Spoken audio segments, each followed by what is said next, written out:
भारतीय सिनेमा के महान गायक मुकेश चंद्र माथुर का जन्म 22 जुलाई 1923 को दिल्ली में हुआ था। उनके पिता का नाम लाला जोरावर चंद्र माथुर था। वे पेशे से इंजीनियर थे।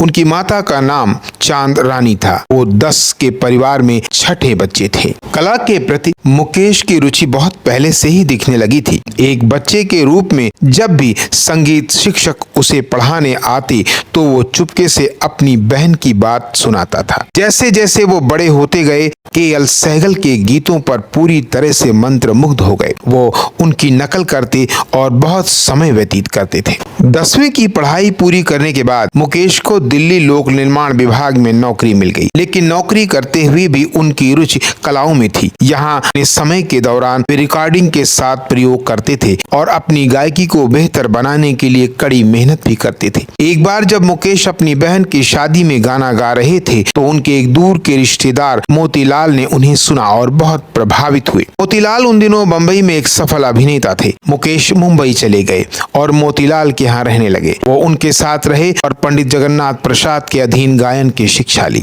क्योंकि उन दिनों एक अभिनेता होने के लिए एक सक्षम गायक होना भी आवश्यक था और वो इसे फिल्म व्यवसाय में बनाने के लिए दृढ़ थे। मुकेश एक बॉलीवुड पार्श्व गायक थे जो 1940 के दशक के अंत से 1970 के दशक की शुरुआतों तक सक्रिय रहे। उन्हें किशोर कुमार और मोहम्मद रफी के साथ इस अवधि के 3 प्रमुख पुरुष पार्श्व गायकों में से एक माना जाता है। हालांकि उन्हें एक पार्श्व गायक के रूप में जाना जाता था। इस अवसर पर उन्होंने अभिनेता, संगीत निर्देशक और निर्माता जैसी अन्य क्षमताओं में भी काम किया। 1950 का दशक मुकेश के लिए एक दिलचस्प दशक रहा। दशक की शुरुआत 27 जून 1950 को उनके बेटे नितिन के जन्म के साथ हुई। इससे उनकी बेटी रीता जुड़ गई, जो 2 साल पहले पैदा हुई थी। उनकी दूसरी बेटी नलिनी का जन्म 25 जून 1953 को हुआ। ये दशक एक उच्च नोट पर समाप्त हुआ जब 1960 में उन्होंने अपना पहला फिल्म फेयर पुरस्कार जीता, फिल्म अनारी में उनके काम के लिए।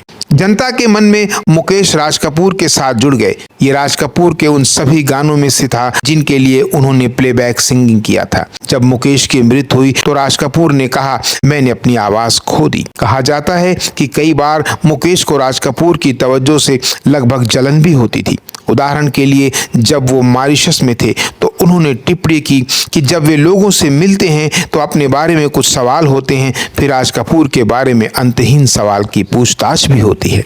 1970 का दशक उनके लिए विशेष रूप से भरा हुआ था। 1970 में बेईमान के लिए उन्हें अपना तीसरा फिल्म फेयर पुरस्कार भी मिला। उनका आखिरी गाना जून 1976 में सत्यम शिवम सुंदरम के लिए शीतल निर्मल कोमल रिकॉर्ड किया गया था। इस गाने की रिकॉर्डिंग के तुरंत बाद वो अमेरिका के लिए संगीत में दौरे के लिए रवाना हो गए। उनकी मृत्यु के बाद उन्हें कभी कभी 1976 में अपने काम के लिए मरणोपरांत चौथा फिल्म फेयर पुरस्कार भी दिया गया। 1976 में लता मंगेशकर के साथ संयुक्त राज्य अमेरिका का संगीत कार्यक्रम उनका अंतिम दौरा था। ये उनकी शादी की 30वीं सालगिरह मनाने के कुछ ही समय बाद की बात है। हालांकि उस समय किसी को इसका पता नहीं था। फिलाडेल्फिया के दौरे का मुकेश का 8वां प्रदर्शन उनका अंतिम प्रदर्शन होगा। उनके 9वें कार्यक्रम के लिए डेट्रॉइट पहुंचने के बाद 27 अगस्त 1976 को अचानक दिल का दौरा पड़ने से उनकी मृत्यु हो गई। वो 53 साल के थे। उनके शरीर को भारत वापस भेज दिया गया और 30 अगस्त 1976 को दक्षिण बॉम्बे के वाणगंगा शमशान में उनका अंतिम संस्कार कर दिया गया।